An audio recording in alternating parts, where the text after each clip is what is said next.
क्या भारत कोरोना से मौतों के मामले में होगा सबसे आगे? अमेरिका और ब्राज़ील से प्रतिदिन भारत में हो रही हैं 40 मौतें अधिक। 12 मार्च को हुई थी पहली मौत, अब मौतों का आंकड़ा पहुंच चुका है 1 लाख के पार। क्या भारत में कोरोना संक्रमण से सबसे अधिक मौतें होंगी? जी हाँ, यह सच होने वाला है, क्योंकि भारत में जिस रफ्तार से मौतें हो रही हैं उसमें इस सवाल के जवाब में कोई संशय नहीं दिखता है।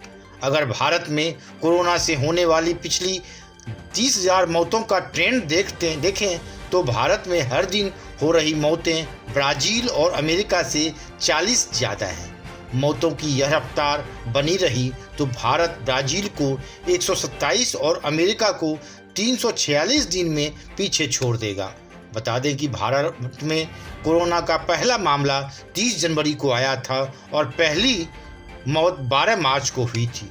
मौतों का आंकड़ा 10,000 पहुंचने में 96 दिन लगे थे। शुक्रवार यानी 2 अक्टूबर को भारत में यह आंकड़ा 1 लाख के पार पहुंच गया है। भारत में कोरोना से मौतों की रफ्तार अमेरिका और ब्राज़ील से कम थी, लेकिन समय के साथ ब्राज़ील और अमेरिका में जहां मौतें कम होती गईं, वहीं भारत में मौतें बढ़ती गईं। भारत में कोरोना के चलते 204 दिन में 1 लाख मौतें हुई हैं। शुरुआती 10,000 मौतें होने में 95 दिन लगे थे, जबकि अगले 95 दिन में 60,000 से ज़्यादा मौतें हुई हैं। पिछली 50,000 यानी आधी मौतें 50 दिनों से भी कम समय में हुई हैं।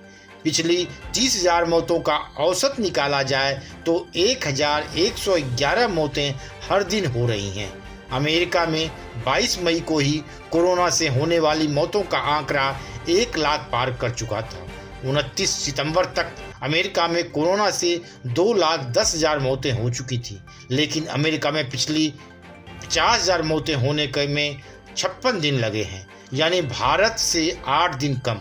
अमेरिका में जुलाई और अगस्त के शुरुआती 2 हफ्तों तक कोरोना से होने वाली मौतें पीक पर थीं, लेकिन अगस्त के आखिरी हफ्ते से अब तक पिछले दिनों की तुलना में अमेरिका में कम मौतें हो रही हैं।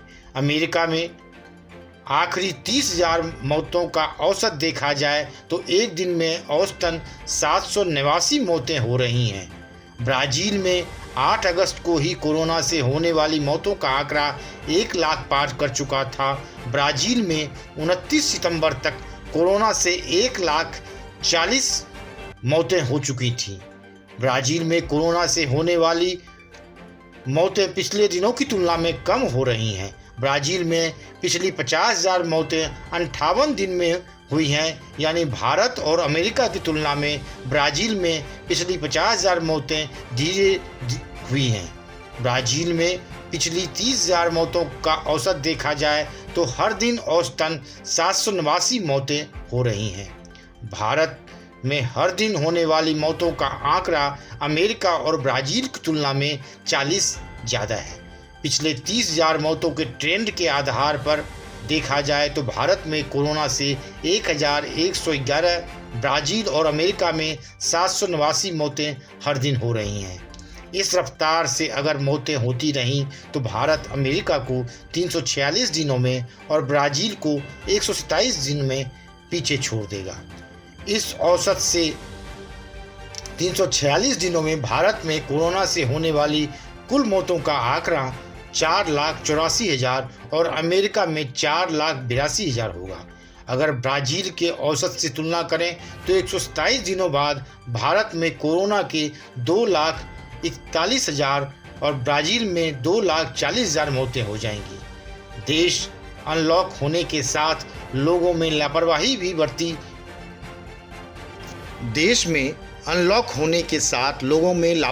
बरती रही। लॉकडाउन खत्म हुआ था तो कुल 5,000 जानें गई थीं, लेकिन जब देश अनलॉक की तरफ बढ़ता गया तो मौतों का आंकड़ा तेज़ी से बढ़ता गया। मौतों से बढ़ोतरी का औसत 1800% रहा।